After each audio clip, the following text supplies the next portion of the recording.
através da sua própria vida, oferecendo em sacrifício na cruz do Calvário, ele não teve por usurpação ser igual a Deus, como diz a palavra de Deus no capítulo 2 de Filipenses, mas deixou o seu trono, a sua glória, humilhando-se, tornando-se em forma de homem, não sendo suficiente, diz a palavra de Deus, que ele humilhou-se um pouco mais ainda, tornando servo, tomando uma cruz sobre os seus ombros, caminhando a pior caminhada da história, na Via Crucis, naquelas ruas pedregosas de Jerusalém, caminhando, cambaleando, com o seu corpo desfalecendo, levando uma cruz pesada sobre os seus ombros, na sua cabeça uma coroa de espinhos, as suas costas dilaceradas pelas chibatadas que levou, pelas chicotadas dos algozes romanos, mas ele tinha uma missão, ele ia para o Calvário para pagar a dívida da humanidade,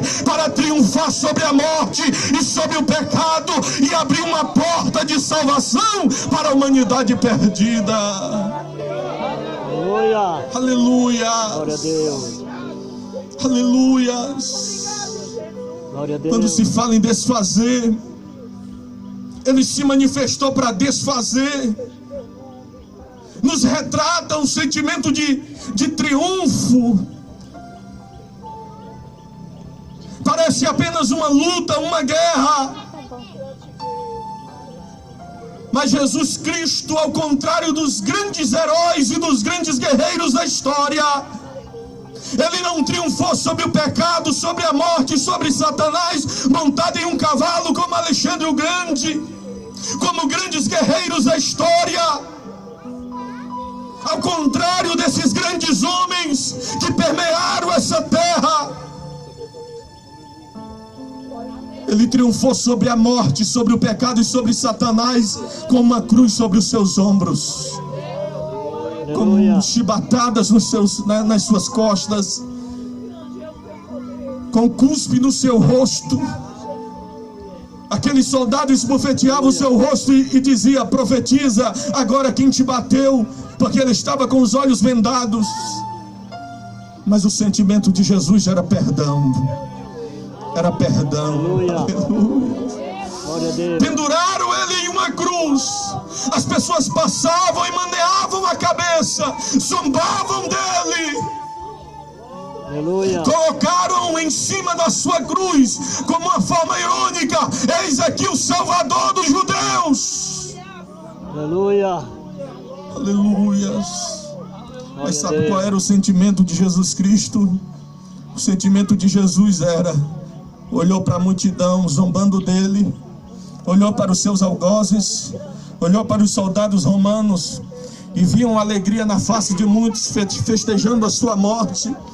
A palavra de Jesus foi: Pai, perdoa-lhes, perdoa-lhes, porque eles não sabem o que fazem.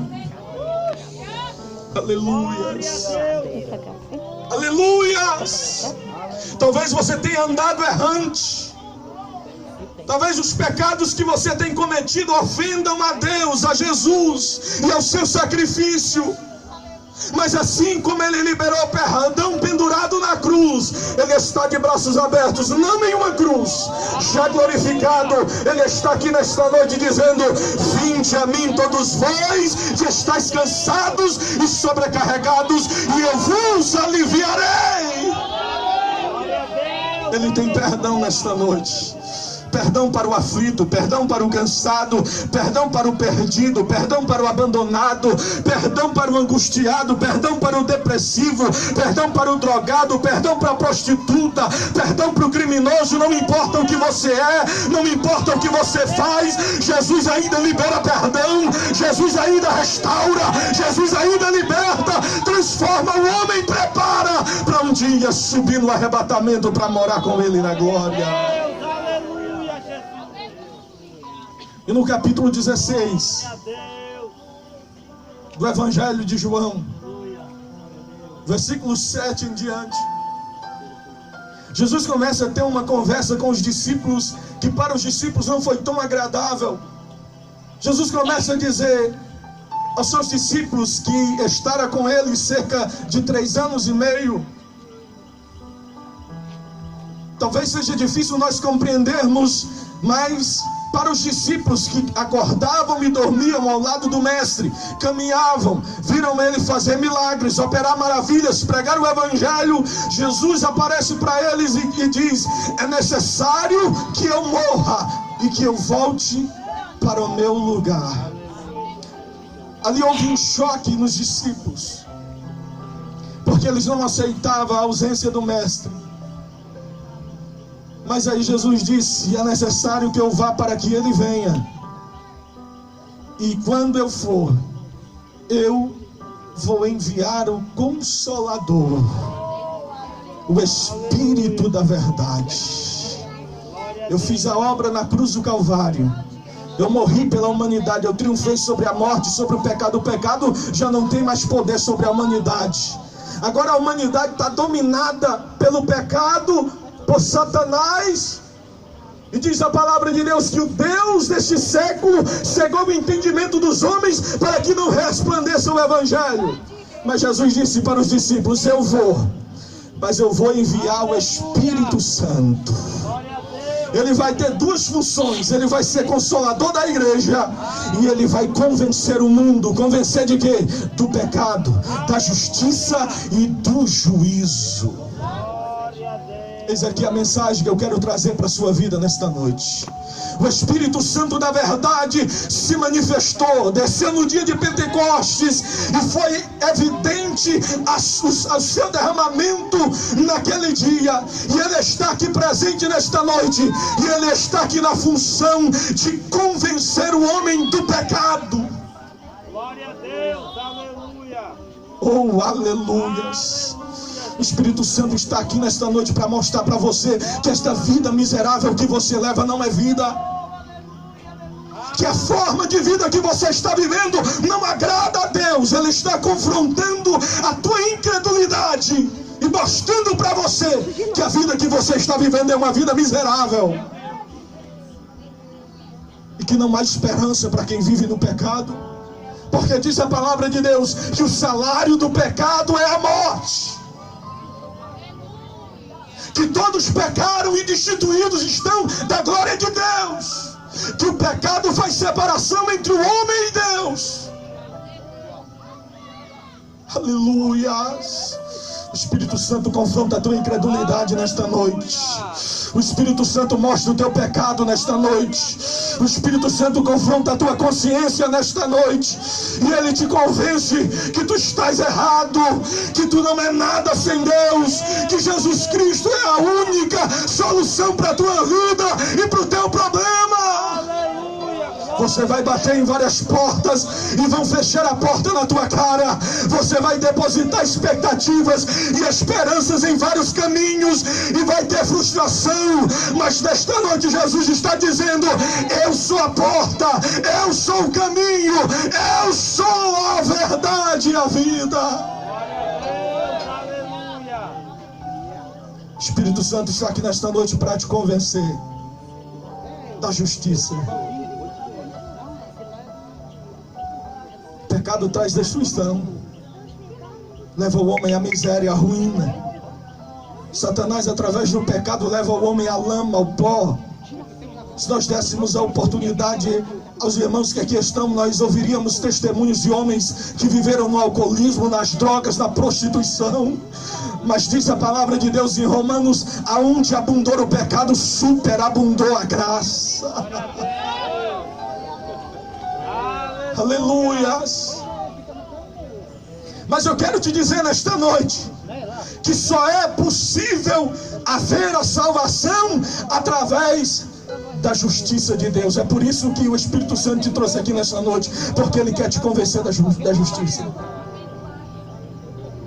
E o que é a justiça de Deus, pregador?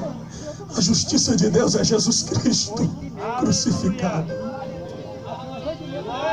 Sabe, um tribunal, o condenado, sentenciado à condenação eterna, já tinha sido batido o martelo pelo juiz, sentença final, condenação eterna. Aí se levanta alguém e diz: ei, eu posso assumir a culpa no lugar dele? Aleluia! Eu posso assumir a sentença dele e pagar a sua dívida, mas a condenação dele é a morte. Glória a Deus. Eu assumo o lugar dele. Mas sabe o que foi que Jesus Cristo fez? Ele se fez pecado por nós, para que nós fôssemos feitos justiça de Deus por intermédio do seu sacrifício. Glória a Deus. Aleluia! Aleluia! A justiça de Deus é fruto da sua promessa. Romanos 3:21 diz a palavra de Deus que ela foi pronunciada por profetas na lei. A justiça de Deus é mediante a fé. Romanos 3:22 e 23. Mediante a fé que se manifesta a justiça de Deus. E a palavra de Deus diz que a fé vem pelo ouvir. O ouvir a palavra de Deus. Enquanto você está ouvindo, o Espírito Santo está te convencendo da justiça, gerando fé no teu coração, para que a salvação adentre o teu coração. A justiça de Deus é gratuita pelo mérito de Cristo. Romanos 3:24 ao 28. A salvação é gratuita para nós, porque ela custou um preço caro para Jesus Cristo. Custou a sua própria vida. Como eu já disse, ele deixou o seu trono, ele deixou a comunhão com o seu Pai, ele deixou a sua glória, ele se tornou homem limitado como nós, mesmo sendo Deus, mas aceitou entrar em um corpo humano e se tornar limitado. Aleluias. Jesus pagou um alto preço para que você tivesse vida. A salvação foi conquistada, a justiça de Deus foi conquistada pelo mérito de Cristo na cruz do Calvário. Hoje não precisa você fazer procissão, hoje não precisa você comprar indulgência, hoje você não precisa pagar para tirar ninguém do purgatório. Se você levantar sua mão e entregar a sua vida ao Senhor, o seu nome é escrito no livro da vida, a salvação adentra a tua casa e a tua vida é mudada pela justiça de Deus. Não é pelos méritos humanos, não é pelas obras para que ninguém se glorie, mas é pela misericórdia e pela obra de Cristo na cruz do Calvário. Aleluias. Por último, a justiça de Deus é eticamente universal. Não é apenas para os judeus, não é apenas para os gregos, não, é para todos os homens. A salvação é universal. Aleluias. Para todos os povos, para todas as raças, para todas as línguas. Aleluias. E por último, para concluir, diz a palavra de Deus que o Espírito Santo veio para convencer o homem do juízo. O juízo de Deus vem. Os profetas anunciaram, Jesus já anunciou. E o Espírito Santo foi enviado para convencer o ser humano dessa realidade. Os profetas disseram, Isaías,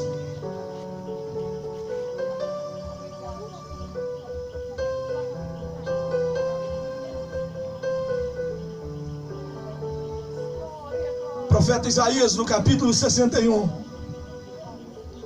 ele destaca a obra de Jesus, quando ele disse: o Espírito do Senhor está sobre mim, porque ele me ungiu a pregar as boas novas, a restaurar os contritos de coração, a anunciar o ano aceitável do Senhor e o dia da vingança do nosso Deus. O Espírito Santo foi enviado para convencer a humanidade sobre o juízo final, a vingança do nosso Deus. Aqueles que não ouviram a palavra, que ouviram a palavra e endureceram o seu coração para não receber Jesus como Salvador, um dia provarão da ira do nosso Deus. O juízo de Deus é eterno. Apocalipse capítulo 14, versículos 6 e 7. Diz a palavra do Senhor que apareceu um anjo anunciando o evangelho eterno. e anunciava nesse evangelho o juízo do nosso Deus sobre a humanidade, sobre os homens que rejeitaram a palavra do Senhor, sobre os homens que não ouviram o evangelho, que não receberam Cristo como Salvador. E por último, o juízo de Deus é sem misericórdia. Tiago 2:13. Naquele dia não haverá misericórdia. Naquele dia será um dia de pranto, de choro e de lágrimas. O Espírito Santo te trouxe aqui para convencer a você que haverá o juízo final, que haverá um fim em que Deus derramará sua vingança sobre os filhos da desobediência. Mas nós estamos aqui para te dizer que a porta da graça ainda está aberta, que Jesus ainda está de braços abertos dizendo: vinde a mim, meu filho, vinde a mim, minha filha. Não importa como você está, não importa o que você fez, não importa as tuas atitudes, Jesus te chama como você está. Eu tenho certeza de uma coisa, que quando você vier, você não vai permanecer como você está, porque Jesus vai mudar a tua vida, Jesus vai mudar a tua história, Jesus vai mudar a estrutura, vai arrancar este coração endurecido de pedra e colocar um coração de carne, temente a Deus, um coração voltado para o Senhor. Aleluias. Ele tem vida para você nesta noite. Ele tem salvação para a tua alma. Ele tem libertação para o teu coração. Não importa qual é a prisão que está te detendo, Ele tem poder de te arrancar desta prisão, de mudar a tua vida. E diz a palavra do Senhor em Apocalipse, em várias passagens: ao ouvires a voz do Espírito Santo, não endureçais os vossos corações. O Espírito Santo toca o teu coração nessa noite. Ele te envolve nesta noite numa atmosfera espiritual e te chama e te convida: vem, aleluias, vem para Cristo, vem entregar a tua vida ao Senhor, vem para o novo caminho. Jesus tem vida, Jesus tem salvação, Jesus tem libertação para a tua vida e para a tua alma. Saia do teu lugar nessa noite e venha. Já quero agradecer a palavra, a oportunidade nessa noite. Que Deus abençoe a sua vida de uma forma poderosa. Mas neste momento o convite está aberto, os irmãos irão louvar, e você pode sair do teu lugar e entregar a sua vida ao Senhor nesta noite. Não saia daqui sem fazer essa decisão mais importante da tua vida, de se entregar ao Senhor Jesus, e Ele mudará a tua história. E no ato de você entregar a sua vida ao Senhor, o Espírito Santo da verdade, o Consolador, vai adentrar no teu coração e vai fazer morada na tua vida, em o nome de Jesus.